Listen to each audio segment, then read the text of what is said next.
فرشتوں مجھے میرے رب سے بات تو کرنے دو۔ اللہ فرمائے گا فرشتوں اس کو لاؤ میرے سامنے۔ اللہ فرمائے گا بھئی تم شہید ہوئے ہو؟ وہ کہے گا ہاں مولا۔ اللہ فرمائے گا تیرے اندر کیا تھا؟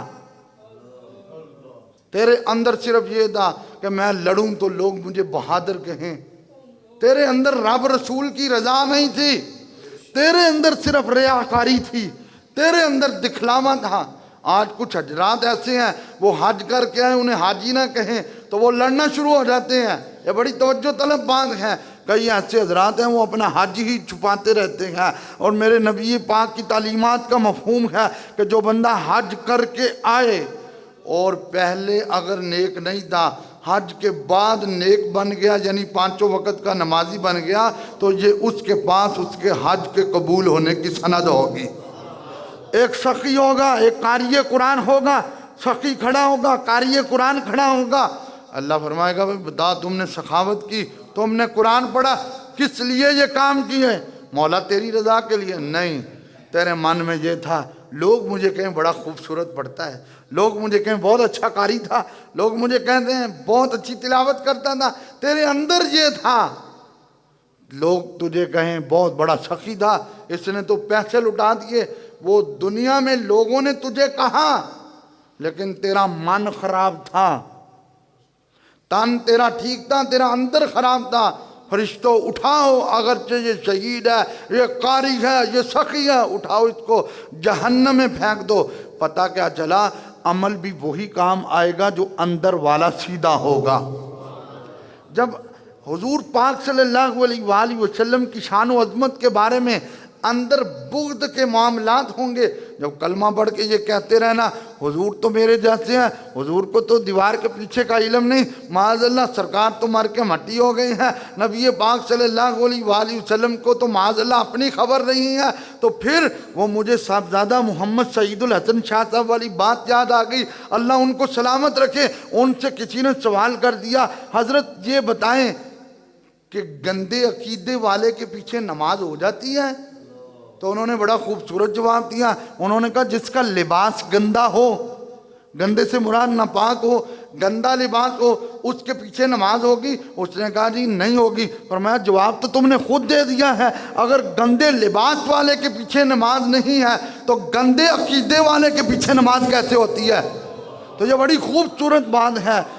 خوبصورت ہیں وہ دل جن دلوں میں شاخیں لگی ہیں، تو ایک شاخ محبت رسول ہے، ایک شاخ اصحاب رسول کی محبت ہے، آل رسول کی محبت ہے، بلکہ وہ یہ نعرہ لگاتے ہیں نبی کا جو غلام ہے ہمارا وہ امام ہے۔ میرے بھائیوں آج بھی جنت کے دروازے کھلے ہوئے ہیں، اور پورا رمضان بند نہیں ہوتے، پورا رمضان بند نہیں ہوتے۔ آج بھی وقت ہے، جنت میں داخلے کا وہ کیسے ہوا جائے گا؟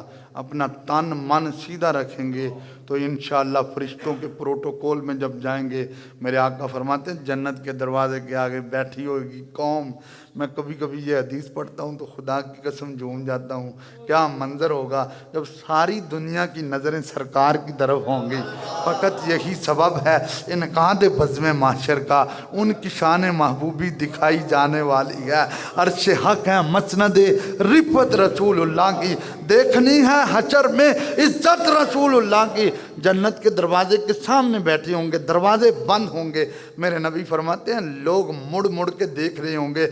آقا کس کو دیکھ رہے ہوں گے؟ فرمایا مجھے دیکھ رہے ہوں گے۔ فرمایا جب میں آؤں گا تو پھر لائنیں بنیں گی۔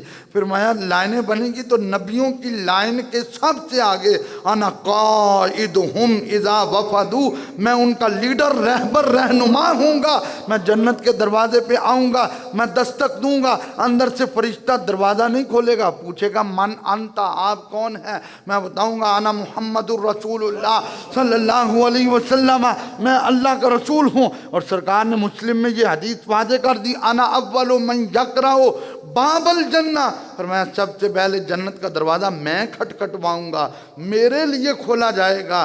فرشتے کہیں گے آقا ہمیں حکم یہی تھا، آپ نے آنا ہے تو دروازہ کھولنا ہے۔ تو پھر دروازہ کھلے گا اور پھر مصطفیٰ کیسے جائیں گے؟ پھر وہی منظر ہوگا، باغ جنت میں محمد مسکراتے جائیں گے، پھول رحمت کے کھلیں گے، ہم اٹھاتے جائیں گے۔ اللہ پاک ہمیں قیامت والے دن سرکار کی کالی کملی والے سائے میں جنت کی عظیم نعمتیں عطا فرمائے۔ وما علینا الا البلاغ المبین۔ کل یوم ولادت ہے حضرت سیدنا امام حسن مجتبی رضی اللہ تعالیٰ عنہ کا، وہ نواسہ رسول، وہ جگر گوشہ بطول۔ سب سے پہلے امام حسن کی جب ولادت ہوئی اس وقت امام حسین پاک نہیں تھے، میرے نبی کی ساری محبتیں امام حسن پہ تھیں۔ سینے پہ انہیں لٹایا جاتا تھا، کندھوں پہ انہیں چڑھایا جاتا تھا، پشت پہ انہیں بٹھایا جاتا تھا۔ تو آپ سے یہ درخواست ہے، کیونکہ امام حسن مجتبی اپنے والد کے وصال کے بعد جب کوفر کے ممبر پہ کھڑے ہوتے تھے تو آپ خطبے میں اکثر یہ بات کہتے تھے، لوگو نماز تم پہ فرض ہے، قرآن میں حکم آیا ہے، روزہ تم پہ فرض ہے، قرآن میں حکم آیا ہے، حج تم پہ فرض ہے، قرآن میں حکم آیا ہے، زکوٰۃ تم پہ فرض ہے، قرآن میں حکم آیا ہے۔ پھر آیت پڑھتے تھے قُل لا اسألکم علیہ اجرا الا المودۃ فی القربیٰ، اور پھر کہتے تھے ہماری محبت بھی تم پہ فرض ہے، قرآن میں حکم آیا ہے۔ تو کل اس شہزادے کی بارگاہ میں ہم سلاموں کا گلدستہ پیش کریں گے، اور انشاءاللہ قبر و حشر میں ہمیں پتہ چلے گا کہ یہ چند منٹ ہم جو بیٹھتے ہیں تو اس کا مول کیا ہے۔ کل کے ہمارے مہمان خطیب ہوں گے، سمندری روڈ سے تشریف لائیں گے۔ یہ وہ نوجوان میرے بھائی ہیں کہ جو پہلے عیسائی تھے، پہلے مسیح تھے، اور اللہ نے پھر ان کو اسلام کی دولت دی، اور ایسے حضرات کہ جن کو مسلمان ہونا پڑے پھر ان کو بڑے بڑے مصائب کا سامنا ہے۔ ماں نے بھی انہیں چھوڑ دیا، باپ نے بھی چھوڑ دیا، بہن بھائیوں نے بھی چھوڑ دیا۔ جامعہ قادریہ میں آ کر انہوں نے پورے 8 سال کا درس نظامی کیا، اس کے بعد دورہ حدیث کیا، اس کے بعد سال کا تخصص فی الفقہ مفتی کا کورس کیا، اور پھر اس کے بعد اب سمندری روڈ پہ الحمدللہ ایک جامعہ مسجد میں دین اسلام کا پرچم بلند کیے ہوئے ہیں۔ تو ایسی قربانی والے بندے سے ہم انشاءاللہ امام حسن پاک کی شان سنیں گے تو اب بڑا لطف آئے گا۔ دیکھیں میری تو کوشش ہوتی ہے، آپ جتنے بیٹھتے ہیں آپ کی عظمتوں کو سلام ہے، بڑے دوست چلے بھی جاتے ہیں، لیکن آپ اگر ایک ایک دوست کو کہیں، جو خود بیٹھا ہے اور اس کا باپ نہیں بیٹھا، وہ کل اپنے ابو کو کہے گا ابا جی تسی فجر پڑھ کے جانا نہیں، امام حسن پاک دا ذکر ہے۔ لیکن جو باپ بیٹھا ہے، بیٹا نہیں بیٹھا، وہ اپنے بیٹے کو کہے گا پتر تو کل فجر پڑھ کے جانا نہیں، امام حسن پاک دا ذکر ہے۔ جو دوست بیٹھا ہے اس کا دوسرا دوست نہیں بیٹھا، وہ اپنے دوست کو دعوت دے گا۔ جو بھائی بیٹھا ہے دوسرا بھائی نہیں بیٹھا، وہ اپنے بھائی کو دعوت دے گا۔ جو ایک ہمسایہ بیٹھا ہے دوسرا آیا تھا فجر پڑھ کے چلا گیا، وہ اس کو دعوت دے گا۔ وہ نہیں بھی بیٹھے گا تو دعوت دینے کا ثواب ضرور ملے گا۔ اللہ ہم سب کا حامی و ناصر ہو۔ لا الہ الا اللہ، لا الہ الا اللہ، لا الہ الا اللہ، لا الہ الا اللہ۔